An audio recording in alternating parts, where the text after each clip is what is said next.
देखो भाई, हमने 8.1 पढ़ाई थी और इससे पहले इसका इंट्रोडक्शन कराया था, ठीक है। और 8.2 का रिलेटेड इंट्रोडक्शन कुछ आपको उसमें इंट्रोडक्शन में डिस्कशन मिल जाएगा, वीडियो में नीचे देख लेना उसमें जाके। और इसके बाद हम थोड़ा इसके बारे में हल्का सा इंट्रोडक्शन दिया जाएगा, बाकी 8.2 का सोल्यूशन देखेंगे, ठीक है। तो देखो 8.2 में क्या है कि अभी तक हमने क्या किया कि रिलेशन था, रेशो था। अब तक रेशो था कि साइन टेन कोस का क्या रेशो है वो पढ़ा हमने। लेकिन अब क्या होगा, देखो हमने पहले बताई थी ये बात कि जो ट्रिग्नोमेट्री है, जो ट्रिगोनोमेट्री है ना, वो क्या है, एक रिलेशन है।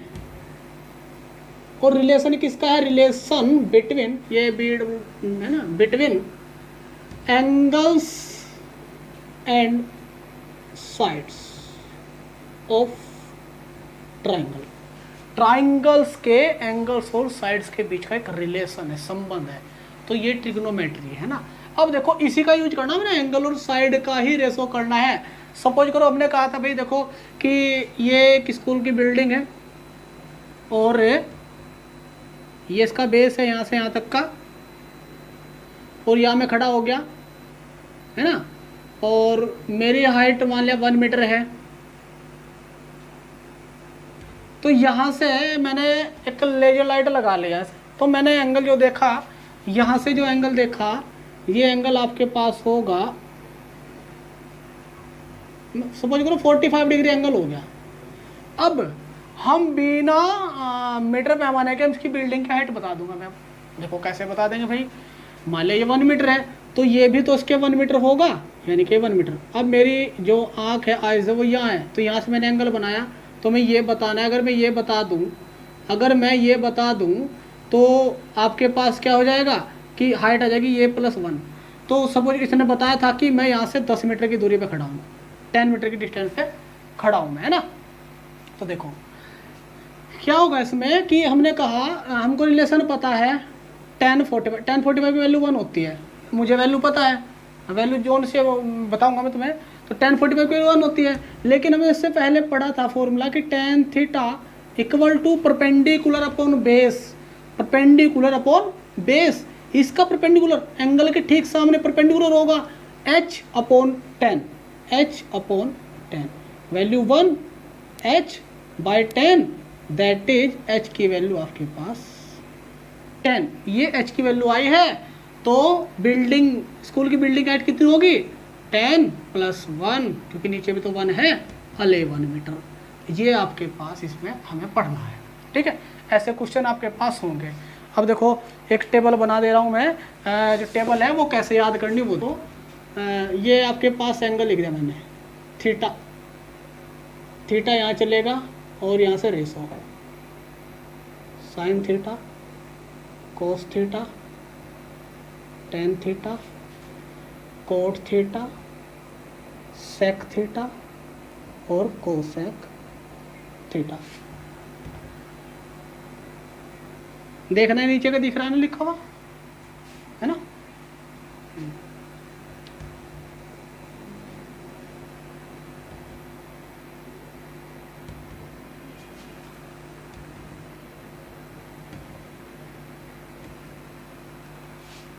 Zero degree, 30 degree, 45 degree, 60 degree, 90 degree.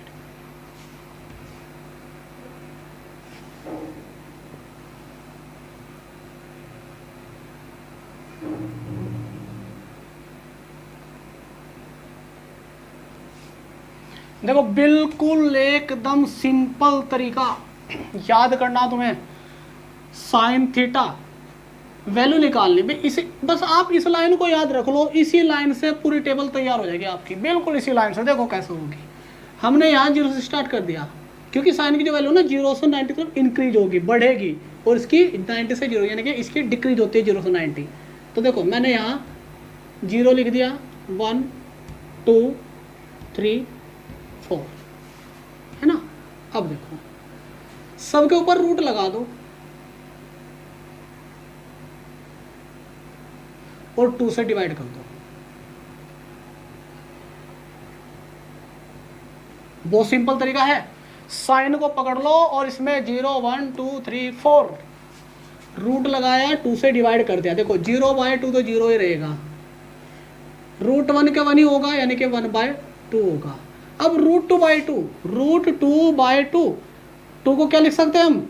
2 को हम लिख सकते हैं √2 इंटू √2, इससे कैंसिल हो गया 1, तो 1/√2, 1/√2, ये √3/2 ही रहेगा। और √4 की वैल्यू क्या होगी? 2 होगी, और 2/2 1, तो वैल्यू कितनी होगी? कोस में क्या करना, घुमा दो एकदम रिवर्स, 1 0, ये देखो इधर से लग जाओ, 1 हो गया, ये √3/2 यहाँ हो गया, ये आपके पास सेम रहा, ये आपके पास यहाँ आ गया, और 0 आपके पास यहाँ आ गया। tan थीटा डिवाइड करो, क्योंकि हमने पढ़ा था tan थीटा इक्वल टू क्या होगा भाई? sin theta upon cos theta, है ना। तो देखो 0/1 0, ये अपॉन ये 2 से 2 कैंसिल, यानी कि √3, इससे पूरा ही कैंसिल हो गया, 1 हो गया, 2 से 2 कैंसिल हो गया, √3 आ गया, और 1/0। ये हमने पहले कहा था आपको 1/0 कैसा आएगा? देखो कोई भी नंबर हो, एनी इंटीजर, कोई भी नंबर हो, उसके नीचे 0 हो तो नॉट डिफाइंड होगा, या इसको हम इन्फिनिटी बोल देते हैं ना।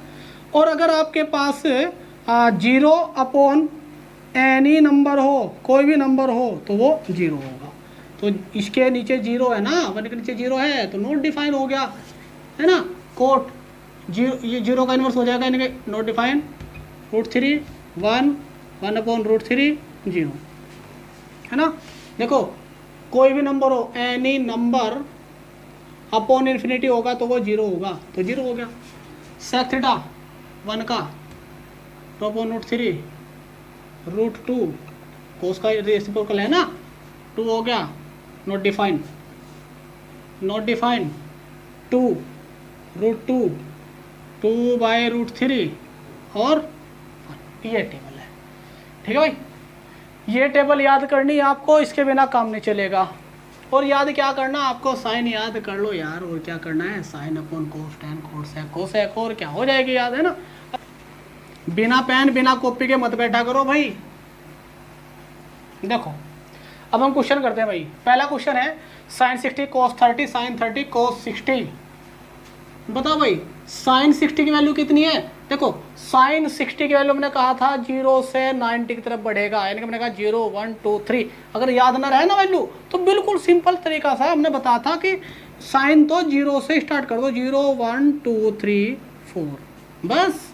उसने कहा 60 की वैल्यू कितनी है, sin 60 तो यहाँ होगा ना, तो बस रूट लगाना था। तो सिंपल से याद है √3/2, और कोस की अपोजिट होगी ना, ये आ जाएगी।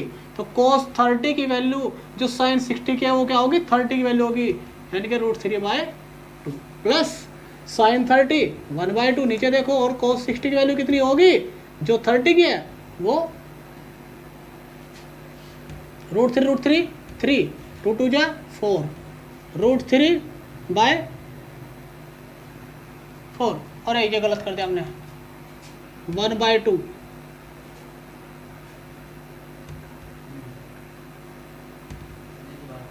काट ही देंगे, क्या हो गया ना।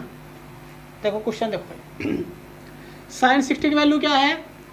हमने कहा कि भाई sin 60 क्या करना, साइन को ले लो 0 से 90 तक, तो 0 1 2 3 4, है ना। तो 60 की वैल्यू क्या होगी? 3, रूट लगना है तो √3/2। और देखो ना 60 30, जो इसकी 60 वो 30 की होगी ना, √3/2 प्लस इसकी 1/2, और जो 30 की वही क्या होगी? 60 की 1/2, 3/4 1/4 3/4 और 4/4 1, है ना। Second question 2 tan square 45 cos square 30 minus sine square 60। tan 45 की वैल्यू कितनी है? 1, 2 इंटू 1 का स्क्वायर, प्लस cos 30 की वैल्यू कितनी है? cos 30 की वैल्यू भी बता थोड़ी देर पहले, √3/2 का स्क्वायर, माइनस साइन 60 कितनी है? जितनी 30 कितनी 60 की होगी ना, तो √3/2 का स्क्वायर हो गया। ये तो कैंसिल हो चुका, ये तो कैंसिल हो गया, और ये आपके पास 2 बच गया, ये आपके पास 2 बच गया। क्वेश्चन ये था। इसके बाद है cos 45। cos 45 की वैल्यू कितनी होगी? 1/√2 अपॉन sec 30।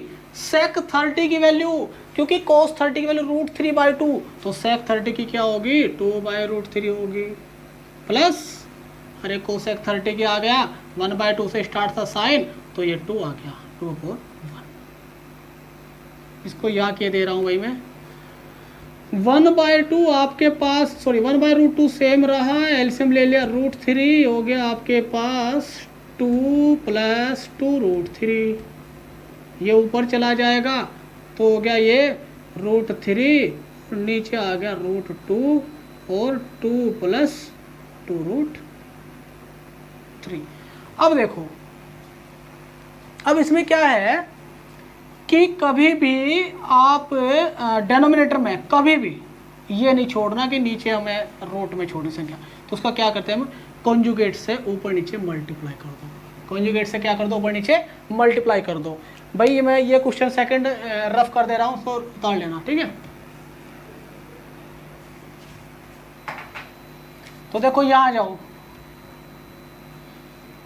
ये क्या है मैंने कहा, इसका इससे पहले अंदर मल्टीप्लाई कर दो उसकी, ये √3 हो गया और 2√2 प्लस 2 √3 और √2 की मल्टीप्लाई √6, ये आ गया ना। इसको मैं ये भी तो लिख सकता हूँ √3/2√6 और प्लस 2√2। आप ये 2 बाहर रख लो, बहुत दिक्कत कर रहा है, 2 बाहर रख लो, है ना।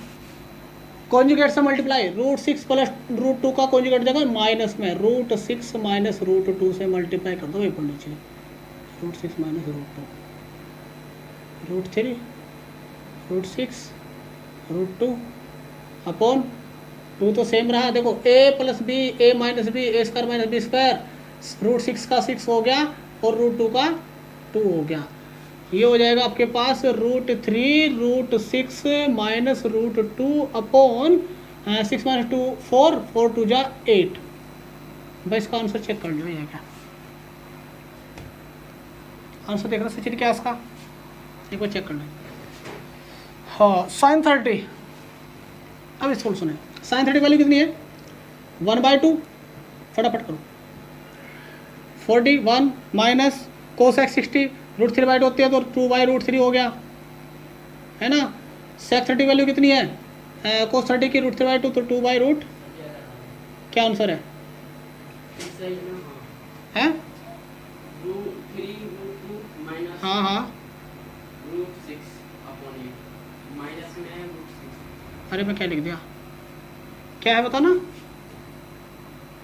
3 हाँ √2 हाँ, माइनस, वो अंदर मल्टीप्लाई हो जाएगी, अंदर मल्टीप्लाई कर दो उसकी, 3 6 18 हो जाएगा, तो 18 से बाहर 3 निकल गया, √2 रह गया, इसकी मल्टीप्लाई इसमें कर दो, √6 हो गया अपॉन 8, ये है ना, बस ये छोड़ दो लो।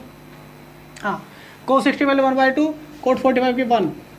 देखो अगर ये क्वेश्चन है ना जो ऐसा ना हो, अगर आप सीधा ऐसे कर ले बहुत से कंफ्यूज हो जाए, तो आपको क्या करना कि इस पार्ट को अलग लिख दो, उसकी वैल्यू निकाल दो, इस पार्ट को अलग लिख दो, उसकी वैल्यू निकाल दो, फिर इस वैल्यू को इससे डिवाइड कर दो, क्वेश्चन और इजी हो जाएगा। थोड़ा सा ये है कि 1-2 लाइन एक्स्ट्रा हो जाएगी।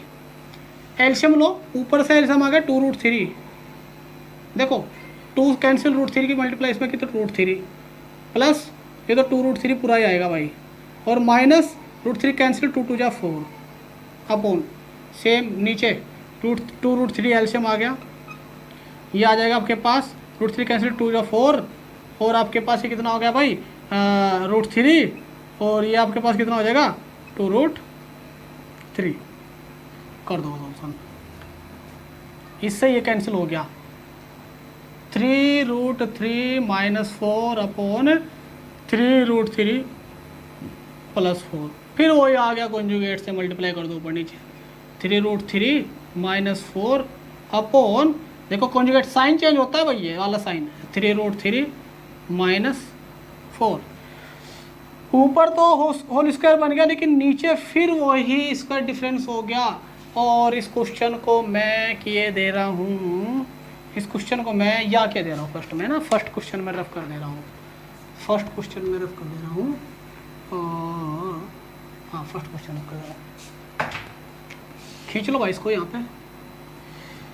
ये स्क्वायर बन चुका, तो ये हो गया A square minus B square और minus sorry A square plus B square minus 2ab, यानी कि 3√3 का स्क्वायर प्लस 4 का स्क्वायर माइनस 2√3√3 इंटू 4 अपॉन ये बन गया आपके पास a plus B A minus B 3√3 का स्क्वायर माइनस 4 का स्क्वायर। ये 9, 27, 16, 6, 24√3 अपॉन 27 माइनस 16, ये हो जाएगा आपके पास 3 24√3 अपॉन 1 4 क्वेश्चन। ठीक है भाई। फिफ्थ, फर्स्ट का फिफ्थ खुद करना है, खुद करना है। इसमें ऐसे दिया है जैसे क्वेश्चन ये है ना, ऐसे दिया, तो उसमें क्या करोगे, अगर आप ऐसा नहीं कर सकते, हाल तो ऐसे इजी है और नहीं कर सकते, तो आप फर्स्ट पार्ट अलग सोल्व कर लो, सेकंड अलग सोल्व कर लो, उन दोनों को डिवाइड कर दो। अगर नीचे आपको रूट दिखाई दे तो बीच का साइन चेंज करके कॉन्जुगेट मल्टीप्लाई करो और आपके पास आंसर आ जाए। ठीक है। हाँ,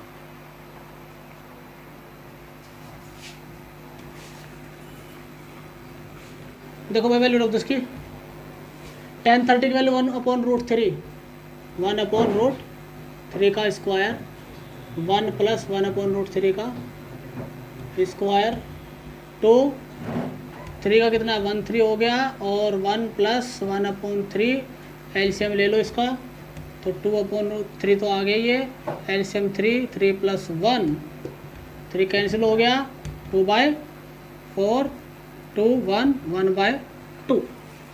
30 की वैल्यू आपके पास होती है 1/2, तो इसका ऑप्शन करेक्ट है, इसका ऑप्शन करेक्ट है D, D option is correct, D is correct.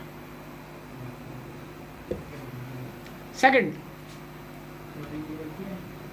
1 minus tan 40/1 1 का स्क्वायर, 1 प्लस 1 का स्क्वायर, अरे वो तो वही 0 हो गया, 0.2, इसमें ऑप्शन ही 0, इसका भी डी करेक्ट है।